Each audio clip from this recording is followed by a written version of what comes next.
IPL ప్రదర్శన ప్రకారం ఒకవేళ T20 ఇండియా జట్టునైతే ఒకవేళ తీసుకోవాలి, సెలెక్షన్ చేయాలి అనుకుంటే మీకు ఏ విధంగా ఉంటుందనేది, అలాగే వాళ్ళ ప్రదర్శన ఎలా ఉంది అనేది ఒక్కసారి మనం చర్చించుకుందాం.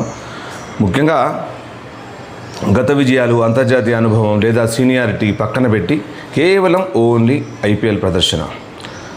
భారత T20 జట్టు ఐపీఎల్ ప్రదర్శన ప్రకారం కెప్టెన్ రజత్ పటిదార్, వైభవ్ సూర్యవంశీ, అభిషేక్ శర్మ, ఇషాన్ కిషన్, రజత్ పటిదార్, శ్రేయస్ అయ్యర్, శుభ్మన్ గిల్, ధ్రువ్ జురెల్, రింకు సింగ్, నితీష్ కుమార్ రెడ్డి, కృణాల్ పాండ్యా, అక్షర్ పటేల్, భువనేశ్వర్ కుమార్, మహమ్మద్ సిరాజ్, అంశుల్ కాంబోజ్, వరుణ్ చక్రవర్తి వీళ్ళు ఈ T20 టీంలో ఉంటారు.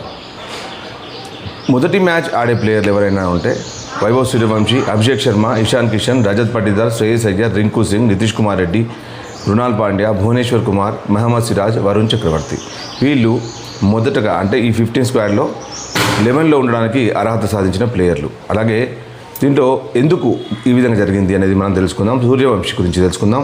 ఈ సీజన్లో 776 రన్స్ చేశాడు, 72 సిక్సెస్, దాదాపుగా 238 స్ట్రైక్ రేట్తో సంచలనం సృష్టించాడు. అందుకే నేరుగా తుది జట్టులో అతనికి స్థానం లభించింది. అలాగే అభిషేక్ శర్మ 563 రన్స్ చేశాడు, 204 పైగా స్ట్రైక్ రేట్తో.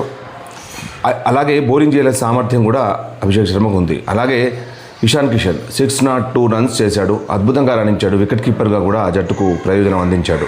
అలాగే శ్రేయస్ అయ్యర్ మధ్య వరుసలో స్థిరత్వం అందించే బ్యాటర్గా ఎంపికయ్యాడు. అలాగే నితీష్ కుమార్ రెడ్డి అద్భుత ఆల్రౌండర్ ప్రతిభతో హార్దిక్ పాండ్యా స్థానాన్ని దక్కించుకున్నాడు. అలాగే భువనేశ్వర్ కుమార్ 28 వికెట్లతో ఐపీఎల్ 2026లోనే అత్యుత్తమ బౌలర్గా నిలిచాడు.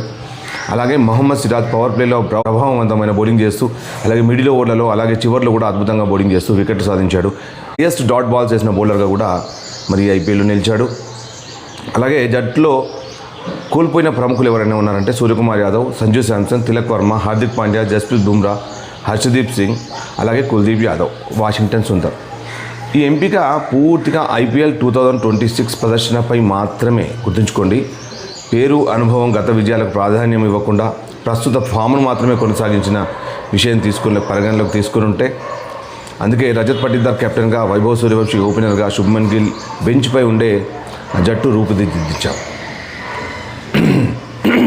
వైభవ్ సూర్యవంశీ ఓపెనర్గా, శుభ్మన్ గిల్ బెంచ్పై ఉండేటట్టు జట్టు రూపొందింది. ఇది భారత T20 జట్టులో కొత్త రూపం. సో మీకు నచ్చిందా? ఏమైనా మార్పులు చేర్పులు కావాలా? సో కమెంట్ చేయండి, షేర్ చేయండి. Thanks for watching.